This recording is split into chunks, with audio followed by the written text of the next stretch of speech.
ભૂરા કાકા એક નાના એવા ગામમાં તેના પરિવાર સાથે રહેતા હતા. ભૂરા કાકાની ઉંમર આશરે 50 વર્ષની આસપાસ હતી. તેને એક પુત્ર હતો. ભૂરા કાકાએ તેના રાજકોટ શહેરમાં પરણાવ્યો. તેને સસરા ન હતા, પણ વિધવા સાસુ હતા, એટલે કે ભૂરા કાકાના વેવાણ. તે એક દિવસ તેના જમાઈના ઘરે રોકાવા માટે આવ્યા. તેની ઉંમર લગભગ 40 વર્ષની હશે, પણ તેને જોઈને એવું લાગે કે તેની ઉંમર 30 વર્ષની હશે. તે ખૂબ જ સુંદર લાગતા હતા અને તેણે પોતાની તંદુરસ્તીનું ખૂબ જ ધ્યાન રાખ્યું હતું. તેને જોઈને કોઈ પણ પાગલ થઈ જાય. વેવાણને જોઈને ભૂરા કાકાએ મનમાં કેટલું બધું વિચારી નાખ્યું. ભૂરા કાકા ભલે ઉંમરમાં મોટા હતા, પણ તેની હરકતો જવાન છોકરાને શરમાવે તેવી હતી. તે તેમની વિધવા વેવાણને જોઈને બોલી ગયા કે વેવાણ, તમે અત્યારે પણ યુવાન લાગો છો. એટલે વેવાણ બોલ્યા કે વેવાય, તમે પણ હજી સલમાન જેવા લાગો છો.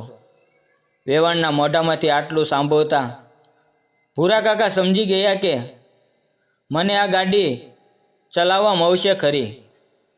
વેવાણ પણ ભૂરા કાકાના સપના જોતા હતા. આ બાજુ ભૂરાભાઈના પત્ની પણ સતત બીમાર રહેતા હતા. તેથી ભૂરા કાકા તેમની સેવા કરવા સિવાય બીજું કંઈ કરી શકતા નહોતા. એક દિવસ બન્યું એવું કે સાંજે વેવાણ અને ભૂરા કાકાના પત્ની બંનેનો પલંગ પાસે હતો. ભૂરા કાકા ઘરે ન હતા. તે રાતે ખૂબ જ મોડા ઘરે આવ્યા. તેણે જોયું તો લાઇટ ચાલુ ન હતી. બારીમાંથી ચાંદાનો પ્રકાશ આવી રહ્યો હતો. ભૂરા કાકા જેવા રૂમમાં દાખલ થયા તો ચાંદાનું અંજવાળું જોઈને તેને ખબર પડી ગઈ કે આજે પાવર નથી.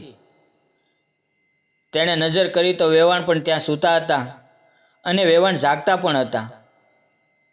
તેને ગરમીને લીધે ઊંઘ આવી રહી નહોતી. તે પણ ભૂરા કાકાની રાહ જોઈ રહ્યા હતા. ભૂરા કાકાને જોઈને તે સૂવાનું નાટક કરવા લાગ્યા. એટલે ભૂરા કાકાએ મનમાં વિચાર્યું કે સમય સરસ છે અને મારે આનો ફાયદો ઉઠાવવો જોઈએ. અને પછી ભૂરા કાકા તેની પત્નીને શોધવાનું નાટક કરવા લાગ્યા. તે વેવાણના પલંગ પાસે પહોંચી ગયા. જઈને તેણે વેવાણના પગના સ્પર્શ કર્યો. ભૂરા કાકાના અડવાથી વેવાણના શરીરમાં જાણે 440 વોલ્ટનો ઝટકો લાગ્યો. પછી ભૂરા કાકાએ તેના આખા શરીરને ટચ કરવાનું ચાલુ કર્યું. વેવાણ કંઈ બોલ્યા નહીં. પછી તો થોડી વાર પછી ભૂરા કાકાને બહાર કંઈક અવાજ સંભળાયો. તે બહાર ગયા. સાથે સાથે વેવાણ પણ ગયા. ભૂરા કાકા તેમના તબેલામાં ગયા અને વેવાણ પણ તેની સાથે ત્યાં ગયા.